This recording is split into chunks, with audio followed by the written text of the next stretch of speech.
Yes, sir, we're officially back at it. This is Boog Nice coming at you with the Marvel Legends Titus Build-A-Figure Wave Guardians of the Galaxy Volume 2 movie Star-Lord figure review. Let's do it. No scalper. You a scalper? Then fuck out here. This one's for them real collectors. That's army building and posing figures. Marvel Legends, imports, mini matey, I'm fucking with them. Hype beast, we know about you. Stay buying figs, don't know about it. And just a quick look at the side of the package. This image is on both sides, left and right. 7 figures in the wave. Star-Lord is the double. That's 8 for the case. You're going to need 6 to complete the Titus Build-A-Figure. No Build-A-Figure part with Star-Lord. So taking a look at Star-Lord out of the package, and I must say this is a pretty solid figure all around. It is not bad. I think it's definitely an upgrade from the first Star-Lord that we got from the first Guardians of the Galaxy movie. So he comes with a set of his signature blasters, and these look good. The paint applications are decent. You can see some silver and some gold and some black. And he also comes with an interchangeable masked head.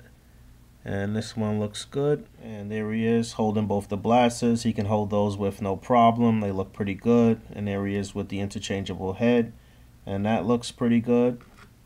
And he's got 2 little tabs on both of his hips where you can peg his blasters in. It looks like you're going to use what would be the trigger groove to peg it in onto his sides, if I'm not mistaken. Yeah, I guess that's how you're supposed to do it, and that's pretty stupid. That's dangerous. Yeah, I suppose that's right. I'm not really a fan of that. I think it looks kind of silly. But taking a closer look at some of the details, I think the helmet looks pretty good. You can see some gold, silver. You can see the breathing apparatus here in the front. And all of this looks pretty good. There's some nice ridges and some pretty good detail here on the helmet. Obviously, you can see his hair protruding out of the top. And I think that looks good. I really like the jacket. You can see the zipper. They put a lot of nice detail on here. This part looks like it's leather and maybe some patent leather here. I do like the way they did this. The jacket is very nicely detailed. And underneath the jacket, you can see his shirt. I guess we'll learn about that in the movie. I'm not even sure what that says. If you know what that's supposed to say, let me know. But there is a logo there and another little design on the upper portion of the chest. And you can see some lines on the shirt. And that looks good. And you can see his belt buckle here and the belt. So they did put some nice details here. Same thing on the pants. And these boots are good. I would have liked to see maybe some more detail here along the front of the boot with these buckles. They could have maybe painted those.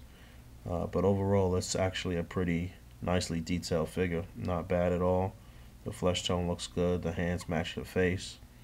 And I could see a lot of parts being kit bashed off of this guy. A lot of customizers will probably want to do some different things with this figure. And just taking a closer look at the unmasked head. Should have looked at this first, but this looks very good. The likeness to Chris Pratt is definitely there. I think it's much better than the first offering that we got, which I'll show in a moment, I guess, when I do some size comparisons. But I do think they did a very good job on the face. This is above par for Marvel Legends, no question about it. And taking a look at the articulation, obviously the head is on the ball joint, but you can see the peg there. You do get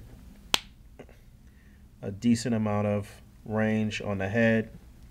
The joint is very tight, but he'll look down just about that far and look up just about that far. You'll get left to right. You'll get a slight pivot, not really the best, but it'll do a full 360. It is a decent range of motion on the head, aside from it not really having a good pivot. The shoulders on the ball joint, it'll go up just about that far. Not going to really get the greatest range of motion on the shoulder because it's hindered a bit by the jacket, but it'll do a full 360. You get an upper bicep swivel. You get a nice deep double jointed elbow, wrist swivel, and a hinge. Same thing on both sides as far as the arms go. The ab articulation is decent. You do get a decent ab crunch forward. It'll go back a decent amount. Not bad considering that the jacket is there. You do get a waist swivel. You get a T-joint at the pelvis.